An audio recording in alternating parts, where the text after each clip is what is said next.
With his hands still slick with blood, an irate Brian tears through the street, vaulting over a fence and landing hard on the other side, and as a lone balloon drifts past like it's got somewhere better to be, he heads into an abandoned stretch where the distant screech of tires and the sharp crack of gunfire between two warring crews tells him exactly where to go. The rivals are blasting at each other from arm's length, and when both men in one car take their hits, the vehicle plows into a fire hydrant, flips and lands in a steaming heap. The furious man pounces on the SUV, smashing its windshield with his weapon, which is enough to make the gunman bail and come after him, spraying rounds as he runs and ducks to keep his head attached. He sidesteps an oncoming forklift by inches, but the fork keeps going, punching straight through the SUV's glass and skewering the driver while his partner comes out alive. That partner promptly shoots the fleeing man in the back and then in the throat, dropping him in the street, yet he's hauled off to the hospital in record time and wheeled into surgery while Saya sobs in the lobby. After Detective Dennis leaves his cart at the ward, the man eventually wakes up and begins rehabilitation, only to learn he's lost his ability to speak. And when he's handed an electrolarynx, he tries it but angrily throws it aside while his wife hugs him for comfort. The man is discharged, and as they drive home, he spots a guy playing with a kid in the park. A child smartly handing something to an older man and an inscription about the police, which makes him visibly angry and prompts him to rip his necklace from his neck. Once they arrive, she leans over and plants a kiss on his cheek before they get out of the car. His past flashes before him, coming home to the warm embrace of his son, lifting him up, then falling to the ground playfully as they roll through the grass. Inside, he notices the Christmas trees and breaks down crying while the woman hugs him to comfort him. He heads for a shelf and angrily drags items down with her watching helplessly. He finds a newspaper reporting that a gang fight claimed the life of a boy, and his rage intensifies, making him tear the paper apart. Seeing what he's become, the wife bursts into tears, but he simply walks away.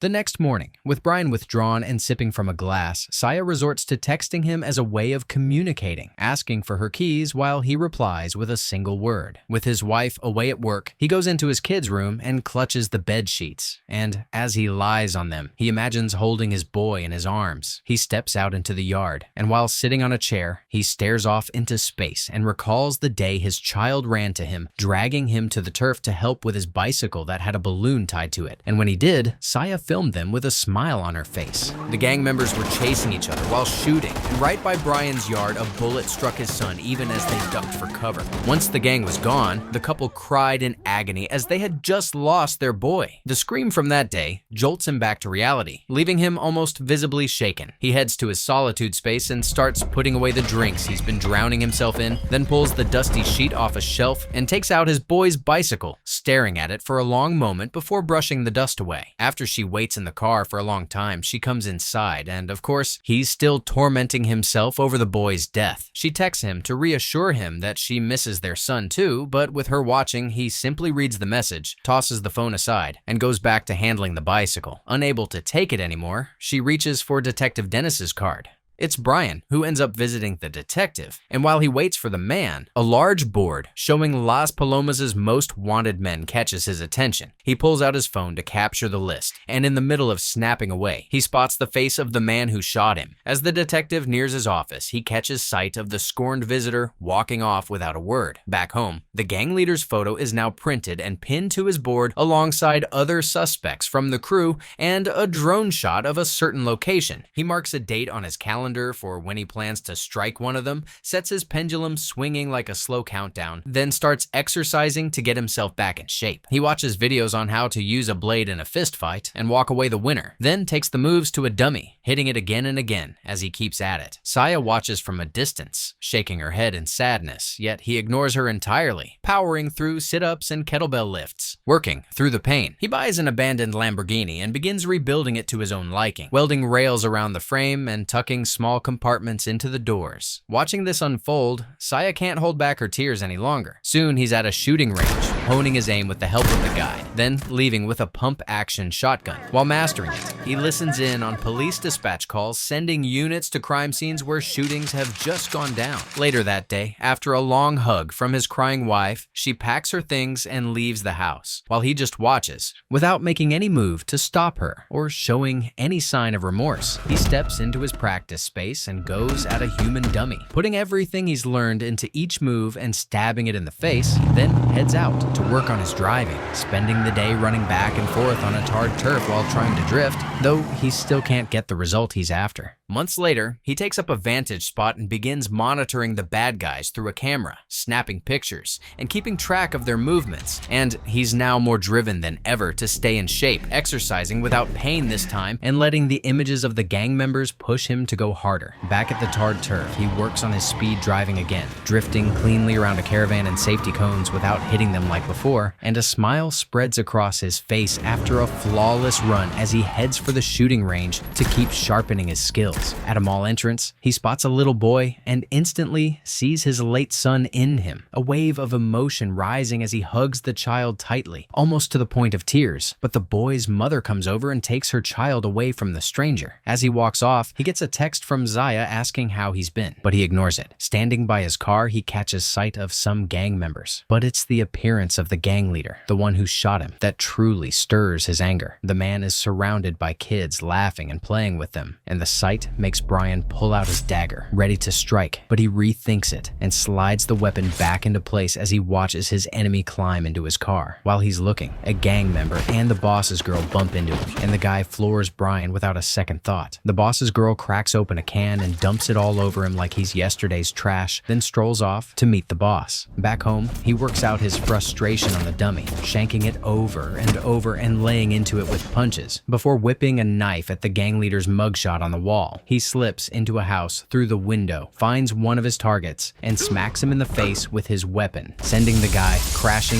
into the glass railings and flopping to the floor half out cold. Back at his place, the target is trussed up, gagged, and hanging off the floor. The mute man walks in wearing a welding mask, and with the target already sweating bullets, he cracks him with a headbutt, cuts the rope, and lets him hit the deck. He shoves the guy toward a table, and as the man clocks the wall plastered with gang photos, he's told to write down their operations. His first no earns him a quick tune-up before he's given another shot. With the knife buried in the table, the tied-up man plays it cute, whipping the papers into his captor's face, cutting himself free, and then cracking him again to send him reeling. He grabs the knife, rushes him, and after a short scrap, sticks him in the thigh. He tries to go in for the finish, but the man shoves him back with a clean shot to the face. The furious man snags his opponent's legs, and even with him hopping on one foot, he chucks a crate into him and plants him. As they scramble up, the late boy's father drives a screwdriver into him, ripping a scream out of him. The gang member tries to bolt, but the man slams into him and drops him in the laundry room. He pins the man to the floor and tries driving the screwdriver into him, but the enemy fights back, using the washing machine like it's both a shield and a battering ram until the gang member gains the upper hand, grabbing him from behind and locking his neck in a chokehold. The scorned man twists out and slams an elbow into his opponent to break free, then rams him into the wall before flinging him aside. The gang member snatches up a weapon to keep the fight going, but it's smacked from his hand and he's met with a barrage of heavy punches to the face and body until he's sent crashing onto the table, lying there out cold as his limping attacker drops into a chair, catching his breath. When the date circled on his revenge calendar finally arrives, he suits up, strapping on a bulletproof vest and clipping ammunition to it. He scribbles something on a sheet of paper, then steps into his boy's room, picking up his child's music toy for a brief moment before heading out. Driving past his wife's apartment, he spots her painting from a distance, and the sight shatters him, leaving him in tears. Still limping slightly, he carries a wrapped gift to his child's grave and quietly pays his respects before moving on. Meanwhile, Detective Dennis is at home when something feels off, and after arming himself, he finds the same gang member Brian had just flattened, lying unconscious in his sitting room, along with an envelope. Once his colleagues haul the man away, the detective opens it to find a Christmas card, where Brian tells him he's about to finish what Dennis should have done. Inside is a flash drive, and when he loads it, he finds photos, profiles, and locations tied tied to the gang, along with detailed notes on exactly how they operate. He's driving around tuning into police dispatch signals about crime scenes when he spots a girl getting roughed up and her stuff stolen, but he just drives past. The thieves swagger away with their loot, but the angry man circles back, uses his car to pin them against a wall, and in pain, he stabs one of them. The bad guy climbs on top of his car, and the Crusader drifts across the street with him riding shotgun on the roof, then slams the brakes when the thug pulls a gun through the window. The driver grabs the weapon and fires, sending the man sliding down the windshield in a mess of blood. The killer can't stomach the sight and promptly pukes. He cruises by the gang's headquarters and tosses severed fingers of their member into the yard. When the leader gets hold of the grisly trophies, he flies off the handle and sparks a gang war somewhere else in town. The shootouts get messy, with stray bullets catching a few cops in the crossfire. Brian rolls into the chaos in his car, taking out a couple of gang members as he goes, but one of them secretly records him drifting through the scene. The boss watches the live feed of the man tearing through his turf while Brian keeps shooting his way through, taking out targets. He spots a wounded cop and stops to let her jump in, but she's hit from behind, and all their efforts to save her fail. The officer doesn't make it. As he's about to leave, he spots the guy who's been streaming the live feed to the boss and hits him with the car, sending him flying and landing hard. The dude crawls to grab his phone, but the angry man steps on his fingers, flips the live feed back onto the gang member, and while the boss watches, he takes a shot and then peels off. The boss sends the video to his hitman, who's busy taking care of an opponent. And just as he slashes the guy with a machete, the Crusader deliberately drives by, locking eyes with the hitman like a warning shot. On his way out, he pauses to stroke his kid's toy before hitting the road, but an SUV slams into him from behind. He crashes, though the damage is light, so he guns it and speeds off with the bad guys hot on his tail. At a narrow street lane, he runs right into the gang members and opens fire. Using one of his slick drifting moves, he swerves beside the SUV, takes a shot that drops a member, then guns it again. The SUV rolls closer, and as the passenger fires, they try to trap him in a corner, but he slips out while shooting back, causing the biker tailing him to wipe out. He barrels into a one-lane street and gets boxed in by a car and 3 guys, but he starts blasting at them. As they duck for cover, he rams the truck,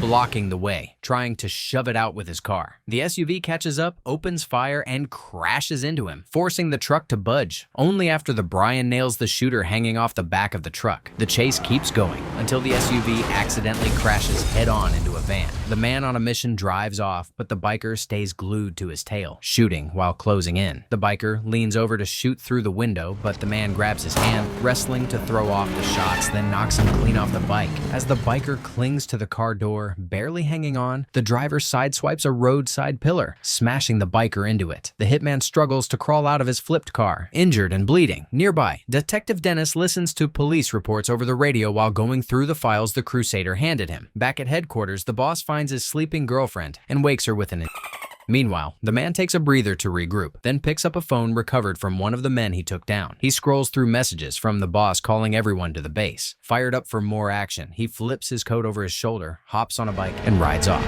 The gang's convoy barrels toward the building just as the overhead sliding door starts to close. But the biker guns it and crashes inside right before it locks. He ducks for cover and starts blasting at the men from a distance, dropping 2 dead on the spot. While the others scramble to regroup, he reaches into his ammo bag, pulls out his pump action, and takes aim at his bike with the leaking gas tank. A shot lights it up, and the fire jumps to the gang's car, causing a fiery explosion. Even as some wounded guys try shooting back, he finishes them off with cold precision before heading upstairs. Meanwhile, the boss and his girlfriend are dancing to some tunes, unaware of the chaos below. His men come down the stairs to take out the attacker, but as they get close, he opens fire, blasting brains all over the stairwell as their lifeless bodies tumble down. 2 others close in. After shooting the second, he throws fists before sending the first crashing down the stairs. The next wave gets blown away trying to push through the door, and the third guy faces off with him but gets overpowered and stabbed in the chest before the man finishes him off properly. Another is shot and used as a human shield until Brian takes out the rest. The last guy gets lucky when Brian's gun runs dry, forcing a hand-to-hand brawl. But the man on a mission still has the upper hand and sends his opponent flying down to the ground floor. The man gets shot, but the bullet smacks his vest, and even though it knocks him down, he fires back and takes out the shooters. Up on the top floor, he rigs a wire bomb across the hallway before heading to the boss's pad. The shooter from the SUV catches up and slams him into a bar. The guy tries to throw punches, but the attacker blocks every shot, hauls him up, and drops him hard on the snooker table. Reaching for a weapon, he gets smacked again and pinned against a table while his opponent rains down punches. More goons roll in, but they trip the wire, setting off the bomb and blasting them away.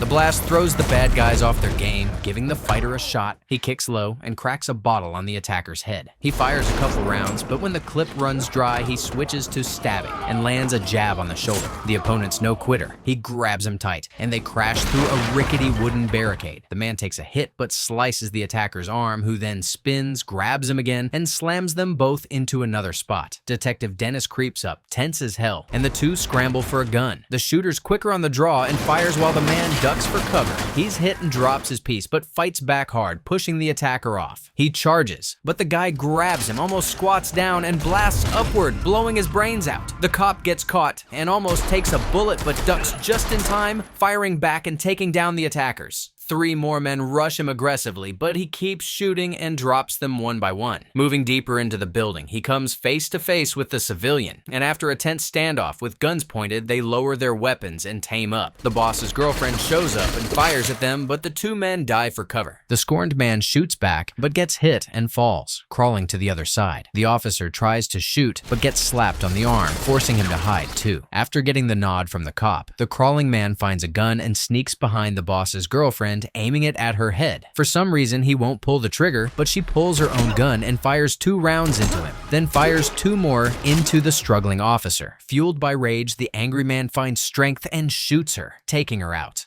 Limping and busted up, Brian stumbles into the boss's spot. He raises his piece, ready to end it, but the boss fires first, blasting him hard and dropping him to his knees. The gang leader steps up, gun aimed to finish the job, but just then Detective Dennis rolls through, unloading into the boss's back. Brian lunges, tackling the boss to the floor, raining punches like he's got a lifetime to settle. Still on top, he clamps his hands around the man's neck, squeezing tight. Memories of his boy flash hard, fueling every bit of strength left in him. The boss's struggles fade, and soon he's lying still, cold as the floor beneath him. With the place cleared out, he drops to the floor, the detective sliding in beside him as his mind drifts back to the better days with his family. Meanwhile, Saya's at the cemetery clutching the letter her man left behind. He's sorry he couldn't shake the pain, couldn't keep going. He tells her she might never see him again, takes the blame for all the mess between them, and says over and over how much he misses her and their boy.